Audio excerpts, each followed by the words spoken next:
Israel and its allies are bracing for an attack from the Islamic Republic of Iran and its terror proxies, which reports indicate could be imminent. Western and Arab countries are seeking to de-escalate the tensions with little success and have expressed serious concerns the attack could lead to all-out regional war. Meanwhile, Israel is continuing to operate in Gaza against Hamas and against Hezbollah on its northern border, while also addressing terror threats from within. And as Israelis brace for a major and imminent attack today, they are also commemorating another special occasion: the birthday of hostage Ariel Bibas, who turns 5 years old today. Ariel was abducted from his bed in Kibbutz Nir Oz together with his mother and father and his baby brother Kfir, who also recently turned 1 year old in captivity.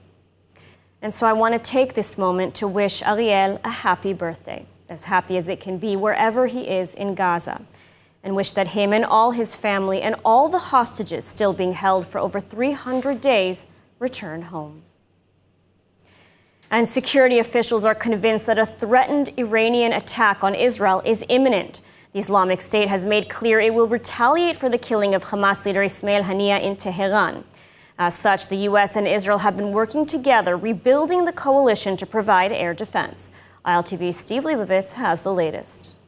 U.S. and Israeli officials are convinced that the expected Iranian attack on Israel is imminent. The Iranians have made clear that it will retaliate for the killing of Hamas leader Ismail Haniyeh in Tehran, and U.S. President Biden said that the Iranian retaliation could come as early as today.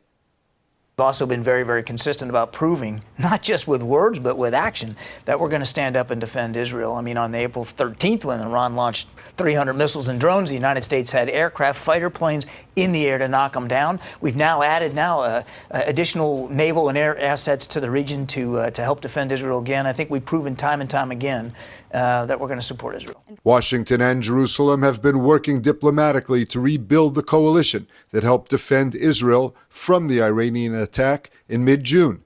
That included air defense assistance from Britain, France, and Jordan. Washington says it's continuing to help Israel prepare for the anticipated response that could place Israel under attack for an extended period. I won't lay out what I expect Iran to do because I don't think we want to show our hand in that way. But I will tell you we are preparing for every possibility, just as we did in advance of April 13th when Iran attacked Israel, and the United States and a coalition of our partners and allies worked with Israel to defeat that attack. Prime Minister Netanyahu said that Israel is prepared for any development. מדינת ישראל נמצאת במלחמה רב-זירתית נגד ציר הרשע של איראן. אנחנו מכים בעוצמה בכל אחד מזרועותיו. אנחנו ערוכים לכל תרחיש, הן בהגנה והן בהתקפה. ואני חוזר ואומר לאויבינו, נגיד ונגבה מחיר כבד על כל מעשה תוקפנות נגדנו, מכל זירה שהיא. Israel is bracing for an attack from the Islamic Republic of Iran and its terror proxies, a move which could drag the region to all-out war. As of this interview, the Islamic Republic has not launched its attack, though multiple reports indicate it is imminent, could occur at any moment. Joining us now with a situation assessment is CEO of Kivun Research Strategy and Communications, Mitchell Barak. Thank you for joining us. Thank you. So what will the retaliation by the Islamic Republic likely entail? Well, right now we're under psychological attack because every Israeli is having a great summer and wondering how far away they are from a safe room or a bomb shelter, and we don't know when that imminent attack is going to come. So I think the attack psychologically has already started, and we're already suffering from not knowing what it's going to be and when it's going to be and how intense it's going to be and how damaging it's going to be. So they've started, they've committed to do something. We've been in this rodeo, if you will, before in April when they launched, for no reason really whatsoever, 350 drones and missiles. And fortunately, with the help of many of our neighbors and other countries like the United States, like Britain, like France, we knocked all of those out. And there was nothing, there was no damage. So the point is to be ready. Be ready mentally, because we may have to be in bomb shelters, and the military and country has to be ready. And what is Iran's goal or aim with this attack? I mean, the The Ayatollah is sending mixed signals. On the one hand, he said he doesn't care if this attack leads to a full-out war with Israel. Today, he's saying, well, they don't want full-out war. I mean, what's the message here? Well, I think it is true that they don't want a full-out war, and they do realize that, you know, the United States, who has saved Israel more than once since October 7th, both physically and financially, and in the beginning by sending 2 aircraft carriers, are sending aircraft carriers to the region. We have the White House commitment that they're going to stand beside Israel and help us. So I think that they don't want an all-out war. On the other hand, the attack against Ismail Haniyeh of the Hamas, the Islamic resistance movement, was a total embarrassment for the Iranians. And embarrassment is worse than anything else. Meaning, from Israel's point of view, it was very consistent with Israeli policy, which is Israel will take out all of those leaders responsible for October 7th, as well as those that have been influenced for more terror. And Israel will also minimize civilian and unnecessary casualties. It was a very, very pinpointed assassination. I'm sure that Israel could have blown up that entire building, which had all sorts of VIPs and other people staying as guests of the Islamic Iranian government, but they didn't. We didn't do that, apparently. I don't know if Israel did or didn't do it, but some people are saying that Israel did, and that's what this is a response to. But the embarrassment is killing the Iranians. It's embarrassing that someone planted a bomb in their very guest house, which is similar to the Blair House of the White House. And that's why they have to respond. They can't leave it hanging. So they have to do something. The problem is they weren't so successful in April, launching all those missiles. So if they're going to do another attack like that and not be successful, that's not going to be good for them. So the question is Lebanon going to join them? Is there going to be a cyber-related part of the attack? We don't know, but we have to be prepared. And as you mentioned, the last time Iran attacked Israel in April, we did see an impressive coalition of allies, including Arab countries. And the Islamic Republic now has threatened these countries and said that if they help Israel, they will also be targeted. I mean, what do you make of this threat? And will these Arab countries join the coalition as they did the last time? Well, Jordan did, and I think Saudi Arabia is interested in making sure that the Iranians don't launch attacks and attack other people. I think that's the best news that's come out of this whole situation at this point, is that there is a new Middle East that is taking shape, and that new Middle East is drawn on the lines of the normal countries, of which Israel is in there, Jordan is in there, Egypt is in there, all of the Abraham Accord countries are in there, and even Saudi Arabia, versus those that have this crazy Islamic philosophy of killing Israel and killing Jews and, you know, taking over everything. So there is something positive that the new Middle East is shaping up, and that it is very positive the fact that our neighbor Jordan is helping Israel. And Israel has said it's not ruling out a preemptive attack against Iran or its terror proxies. And the question I want to ask is, why is Israel sitting around and waiting for this retaliation to come? Why not take out the head of the snake directly?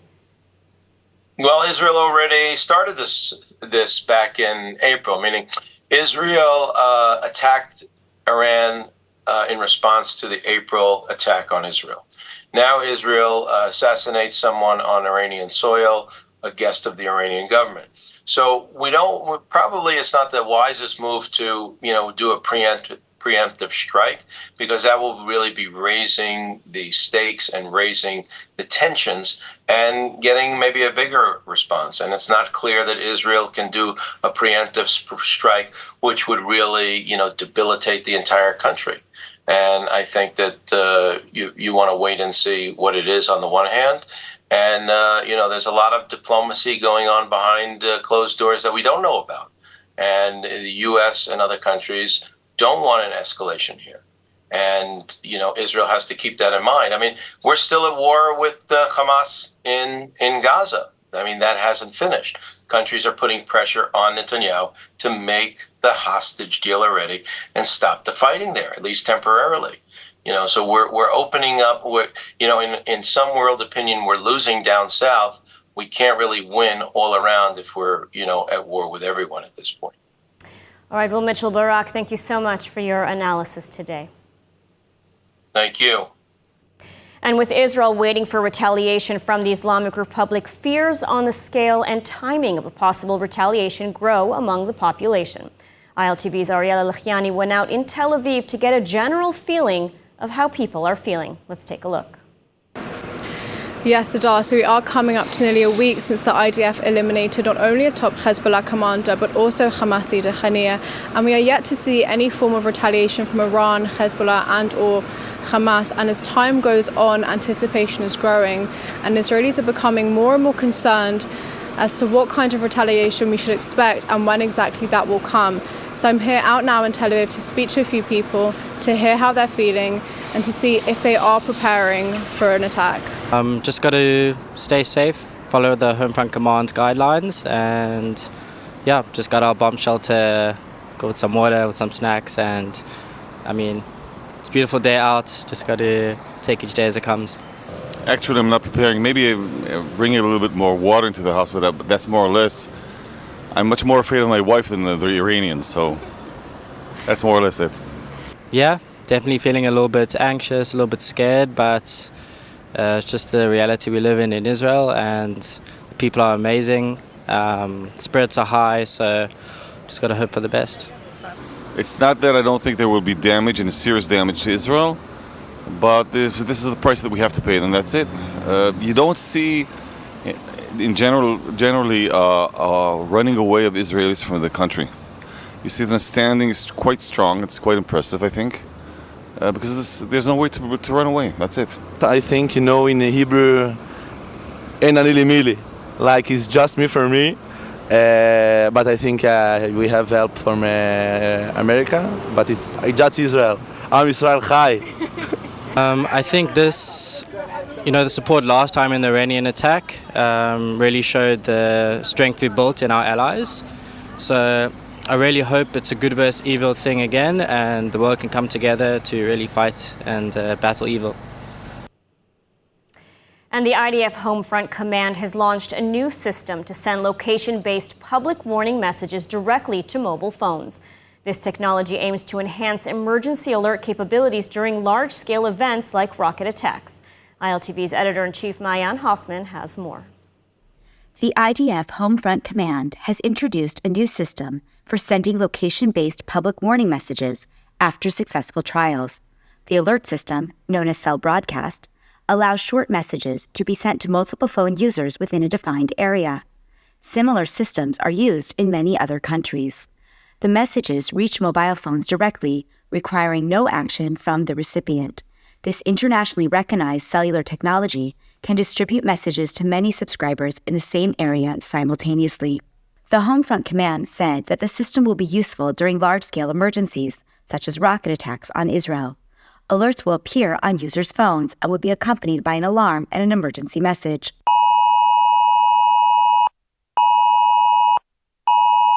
Unlike GPS-based systems, which have faced disruptions during the ongoing war, Cell Broadcast relies on the positioning of cellular towers. The Homefront Command clarified that the system is not intended to replace its app or physical sirens. IDF spokesman Daniel Hagari emphasized on Sunday that while the new technology is being launched, there are no changes to emergency instructions for civilians, even amid threats from Iran and Hezbollah. He reassured, "We are working to provide adequate warnings to prepare for any threat, but until further notice, there are no changes to the Homefront Command guidelines." In a world where truth matters, stay informed with ILTV News, your source for accurate, timely, and insightful coverage from Israel. Join our community of global supporters who believe in the power of truth and the importance of Israel's story. At ILTV, we bring you the news that shapes our nation and connects us all. If you believe in Israel, if you believe in truth, this is your call to action. Become a part of the ILTV News community today. Visit ILTV.tv and subscribe now. Your support means more than ever. And now, as ILTV's Ariella Lachiani reported yesterday, several airlines have canceled their Tel Aviv routes amid potential threats from Hezbollah and Iran. However, Israel's national carrier El Al has increased its efforts to ensure Israelis can travel wherever they need to go. In a further supportive move, El Al announced that it has implemented a flexible cancellation policy to accommodate its customers' needs. Passengers with flight tickets for departures between August 1st and August 10th issued before August 4th can cancel their flights in exchange for a full value voucher for future use on El Al flights. This policy applies to tickets in all cabins. More information on that program is available online. And Arab countries are also trying to de-escalate tensions ahead of an expected Islamic Republic attack on Israel. The Jordanian foreign minister visited Tehran for the first time in some 20 years with a plea to end the violence. Meanwhile, scenes from Beirut's international airport show a mass exodus as countries are urging their citizens to leave immediately by any means possible. Jordanian Foreign Minister Ayman Safadi concluded a rare visit to Iran on Sunday in an attempt to de-escalate tensions in the region. While there, the foreign minister met with Iran's new president, Masoud Pezeshkian. This marks the first meeting between high-level Jordanian and Iranian officials in Tehran in some 20 years. Safadi's visit to Iran follows continued diplomatic contacts by the United States and its partners, including France, Britain, Italy, and Egypt, to prevent further regional escalation following the assassination of Hamas leader Ismail Haniyeh in Tehran, which Iran attributes to Israel. Iran and Jordan are also seeking to improve relations following recent tensions, including Jordan's participation in the interception of drones and missiles fired from Iran in its first ever direct attack on Israel last April. Meanwhile, Jordan and other Arab countries have urged their citizens to leave Lebanon ahead of the expected retaliation. The US, UK, and others have already urged their citizens to leave by any means possible. Scenes from Beirut's airport showed long lines and a mass exodus of foreigners from the country. Most major international airlines have canceled flights to Iran, Lebanon, and Israel as concerns continue to grow over a wider regional conflict. And turning now to Gaza, day 304 of the war, where the IDF has made a major discovery of Hamas tunnels along the Philadelphia axis on the Egypt border. While in the north, tit-for-tat exchanges are underway amid expected Hezbollah retaliation for the killing of Shukr in Beirut. More from ILTV's Steve Leibovitz. Amid threats from Iran for the killing of Hamas chief Haniyeh, Hezbollah has promised retaliation of its own for the IDF killing of its commander Fuad Shukr in Beirut last week. The north is in full readiness for a large Hezbollah strike. In the meantime, the daily cross-border exchanges between Israel and Hezbollah are continuing. An officer and a soldier were wounded during a Hezbollah barrage. Hezbollah carried out several rocket attacks on northern Israel, with impacts reported in Kiryat Shmona, Malkiah, and the Mount Dov area. A Hezbollah operative was struck by fighter jets at a building used by the terror group in the South Lebanon village of Hula. Warplanes struck a Hezbollah weapons storage facility and several other targets of the terror group in the area of Kafar Kila. Turning to Gaza, where the IDF continues low-intensity warfare in several areas, the Air Force struck a command and control complex of Hamas hidden among civilians near schools in Gaza City. Before the attack, the IDF took steps to reduce the chance of harming civilians. The Air Force also targeted Hamas terrorist Ismail Nofal, who engaged in launching rockets and took part in the October 7th massacre. The IDF has discovered dozens of Hamas tunnels along the Philadelphia route along the Egypt-Gaza border. One of the tunnels was 3 meters high, big enough for vehicles to pass. Soldiers are working to neutralize the tunnel routes in the area and devise ways to prevent them from being constructed in the future. Prime Minister Netanyahu has said that the IDF must remain on the Philadelphia axis unless it ensures that Hamas will not be able to use the route to smuggle weapons or terrorists across the border. The Israeli insistence on remaining on the Philadelphia route is a sticking point in the mediated hostage for ceasefire talks between Israel and Hamas. And on to some Olympic news. Israel scored no new medals today at the Paris Olympics following a record 6 medals won over the weekend, including a gold, 4 silver, and 4 bronze. Joining us now is David Weissman, who is co-founder of the popular Follow Team Israel page on Facebook and has closely been watching the Israeli performances in Paris. David, thank you for joining us. Thank you for having me. So the Olympics are nearing its end, and some of the Israeli medal-winning athletes have already returned to Israel. What kind of reception did they receive upon arriving home? Incredibly enthusiastic. You know, in regular times, to win a gold medal and a silver medal, bronze is wonderful for the morale of the country. But in these times, you know, especially when we had such a slow start to the games, it really has lifted people's spirits incredibly. So just amazing. And you know, Olympic news has recently been in the shadow of the anticipated Iranian attack. What do you think the athletes' success at the Olympics has done for the current mood of the Israeli people? Well, it's really picked it up. You know, Israel wants nothing better than to be on the global stage with everyone else. And first of all, there was a lot of talk before the games not to allow Israel to participate or compete. They would have loved nothing more than that. So then the fact that we were able to compete and then do so well and then have our best ever games with a week remaining, it's really just made people, given them a spring in their step. Now, Israel secured 6 medals so far. Are there any other athletes remaining in Paris to compete with the hopes of more medals? Should we expect to see any more medals? And if so, in what sports? Well, potentially. One of our bronze medalists from Tokyo, Avishag Semberg, she's competing in the Taekwondo. Rhythmic gymnastics is a possibility. Men's and women's marathon. You never know, but we've got some great runners, and on the day, anything's possible. And maybe in track cycling, there could be an upset. So there is still a potential. We just have to wait and see. So still a chance to bring home some more medals. And now just to put things into perspective, you know, Team Israel has 6 medals at the Olympics so far, and the 22 Arab nations combined have 3. I mean, how do you account for our recent success? You know, we treat it like anything else. You know, our startup mentality, and the athletes are very committed. There's been more resources being put into it, and really they're unbelievably resilient. You know, and it's also a great strategy to sort of look at specific sports such as sailing and judo, as opposed to sort of like looking at yourself thin. The Israeli Olympic Committee specifically said beforehand that it had very high standards. It didn't just want to send athletes for the sake of it, but it wanted athletes there who had a really good possibility to actually win a medal. And now we've seen that. So it's been incredible. And they have to be applauded, you know, for everything they've done. All right. Well, David Weissman, thank you so much for joining us today. Thank you for having me.